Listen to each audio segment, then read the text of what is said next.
So let's say you are finished your animation and you're working on lighting and you're working on materials, and you need to figure out how long it's going to take to do the render, because if you make your settings too high, so I'm going to go ahead and make the mistake of making the settings too high. So let's make this 250. And even in the new version, so the new version of Blender renders something like 40% faster, something crazy like that. And if you do adaptive sampling, it renders even faster. There are more advanced denoising now that come in the new version of Blender that weren't necessarily, I think there's still denoising in previous versions, but you can actually denoise in the viewport now. Okay, so adaptive sampling, I think, is going to help us render a little bit faster. But regardless, let's just see. Let's just go to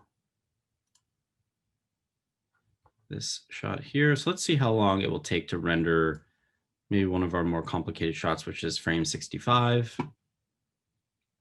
And we're going to go ahead and do render image.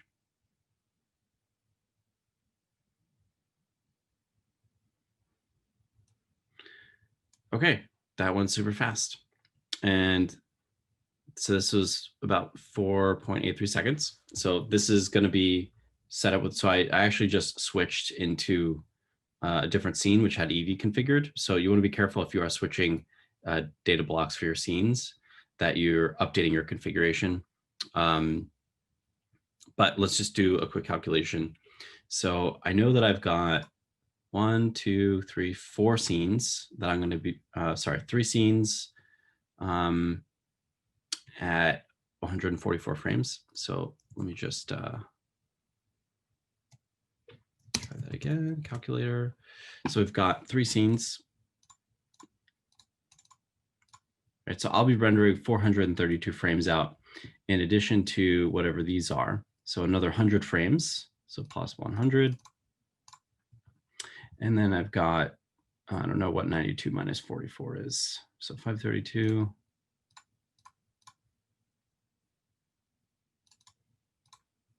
So 48. And then I'm going to bring up my paper tape here because I forgot that last number. So 532 plus 48. Okay, so conceivably, I'll be rendering 580 frames because I'm, kind of going in and editing with them. You could render specifically the frame ranges you need. So you could go into that animated play blast, the 3D scene layout demo from last class. And you could just count the frames that you need for each one of these, and then just reduce the frame range to only render out those specifically needed frames. In this case, I'm going to make it simple and just do 580. So let's do 580.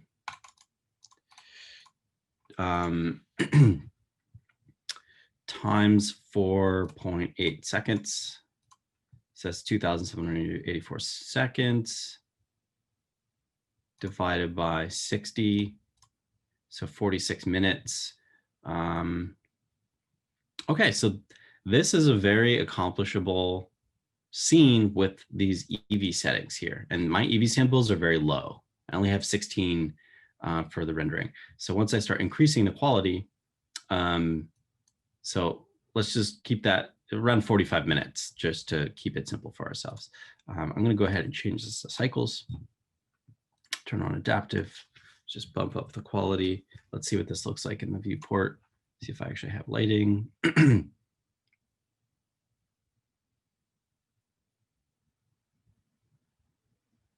Okay. Yeah, I didn't really design this to be rendered in cycles. So the quality of things I'm just kind of looking at looks okay. I think I would adjust the lighting slightly. It's a bit too much light coming off of this craft. And I don't really like I didn't really put any textures on this. So I think if I was to do this for real, right, I would texture this and make it look much nicer. But for now, let's just go ahead and render the image.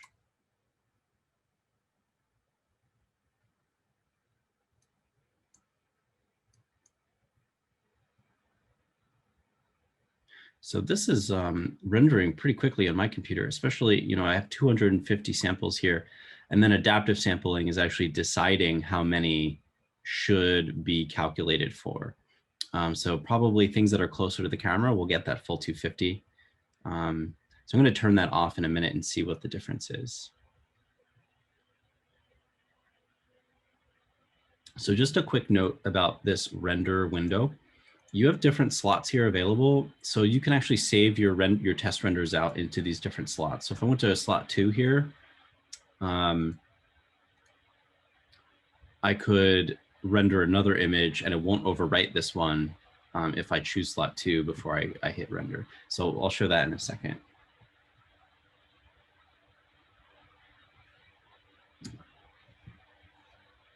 This is going much faster than I thought it would, to be honest. I thought this would take a while. So I'm pleasantly surprised here. And I'm not sure if that's because of my scene or because of the version of Blender I'm using, which is the latest. Okay. So this is my final render, and it took 1 minute, 19 seconds, right? Eevee took 4 seconds. So, you know, but there's going to be a quality difference. So I'm going to choose slot 2 here. I'm going to turn off adaptive sampling. And let's go ahead and render this back out. It's still going, no, it's not going very fast, is it? So I think adaptive sampling might be the feature for you if you want to render in cycles. So while that's going, we'll go back to slot 1 here. So remember, this took 1 minute, 19 seconds. That's still really fast, in my opinion, for an animation like this. So let me just go to our calculator. I keep closing the calculator, don't I? What did I say?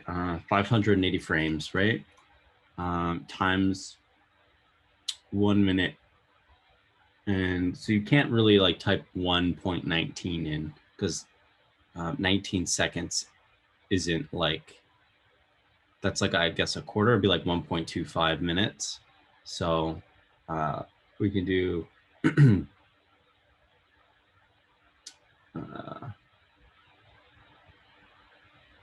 I guess we'll do 79 seconds. So times 79 seconds divided by 60 seconds to get minutes, divided by 60 minutes in an hour. That doesn't, 12 hours, can that be right? I must have done something incorrect here. No, maybe not. 580 minutes. We figure a minute per frame, 580 frames, that's 580 minutes, and it's a little bit more. And 580 minutes divided by 60, you know, would still be 9.6 hours. Okay, so even that fast render time I had before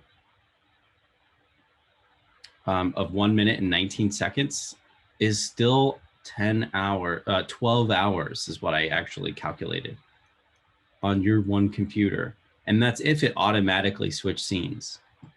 And so that is why Eevee render is very appealing. 45 minutes to get something that doesn't look that much worse than what you're getting right here. I mean, yes, this looks better for sure. And there's even a plugin called Screen Space. It's like Screen Space Global Illumination or something. I don't really teach add-ons, but if you really want to crank out the maximum amount of quality from Eevee, you could go ahead and download that plugin. As long as things aren't moving too much, it is screen space, so like the light does weird things. But yeah, that's not really, I mean, so when we have access to the computer lab, this number goes down significantly. And if you happen to have 2 computers, you could have both computers rendering simultaneously. And when it's rendering simultaneously, you can cut your render time in half. So down from 12 hours to 6 hours, right? But that's 6 hours you can't use your computers. So what a lot of people do is they run these overnight. So the biggest problem we've always run into in this class in the past is how you can actually get everything rendered. So students would come to the computer lab and stay up all night getting rendering done. And, you know, I used to have to do that actually. But now, because we have a render engine like Eevee, which is what it is, it's not the world's best render quality. It's going to be a bit more minimal, but you can get, you know, physically based rendering quality out of it using the PBR shader and high quality textures. But I think this render engine kind of saved our ability this semester and last semester to some extent to actually be able to produce these. So that's kind of how you do that calculation and how you figure out whether you're going to be able to complete the project on time.